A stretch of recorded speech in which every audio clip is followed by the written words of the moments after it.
Well, this piggybacks directly on what Jackie was saying, and as you said that we're learning more all the time. Um, we did a study of the places that have been open for a period of time, with schools being relatively safe and not centers of transmission. That's in contrast, for example, to what happened in France a week or so ago, where they reopened schools, and within a week they had to close a bunch of the schools because 70 cases popped up.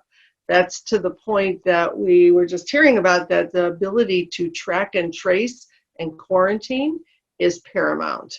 And all of the countries that have been able to stay open are very, very careful about that. In Singapore, they have an app where everybody can voluntarily just log in where they are at moments in time, and then they know everyone you've been in contact with.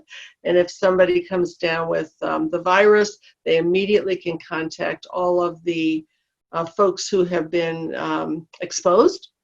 And then they're just very willing to say, okay, stay home.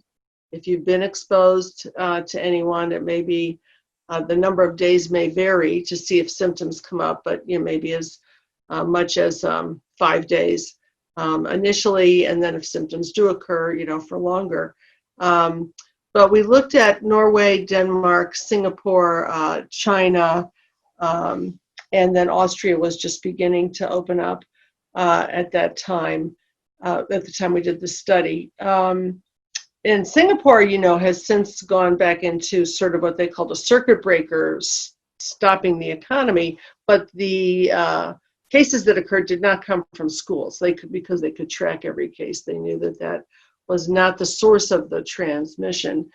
Among the things that are really important is everybody getting checked, not only for their temperature. People should not, you could have COVID and not have a temperature. You could have a temperature, it could be something else. There's a whole bunch of other symptoms, as Jackie said. So actually a symptom check every day for everyone, a little checklist, as well as temperature taking. Physical distancing where that's possible. And you'll see in Norway and Denmark that there is more space, fewer people, 6 feet between desks is the kind of the norm that we're also hearing about when we're out on a walk or we go into a store or whatever the other venue might be. Where that's less possible, just very consistent use of masks and dividers between desks. Kids are no longer in Singapore or China. They're not at shared tables and breathing on each other the way they might have been. The desks are arranged in what they call exam style, because they have a lot of exams, but the desks are arranged one behind the other. Or if they're next to each other, they actually have dividers between the desks.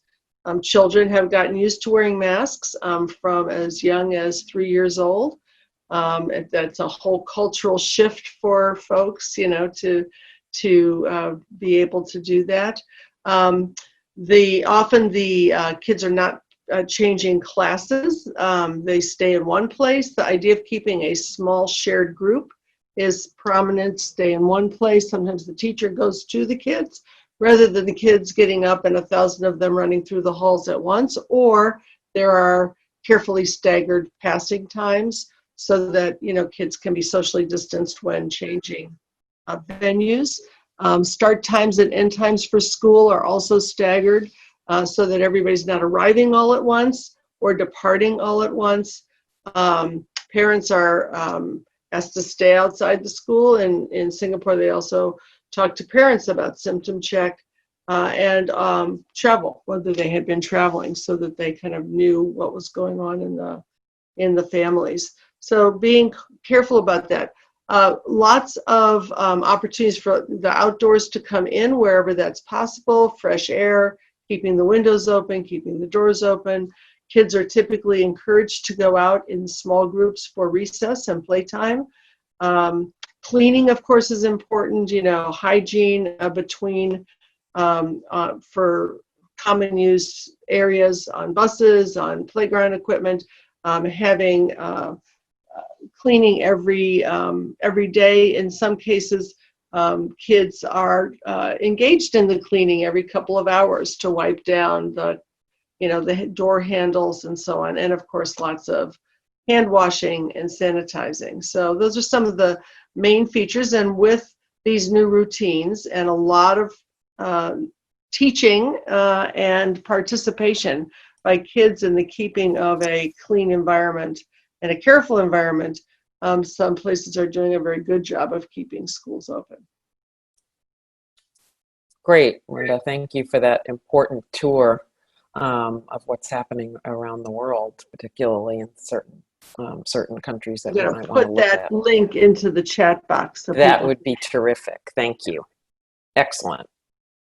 Karan, I want to ask you to talk a bit from the perspective of families. How are families thinking about and balancing the desire to get kids back to the kinds of services and supports that we know are dramatically needed, especially in low income and communities of color, yet balance that with the real concerns about the health and safety of their kids?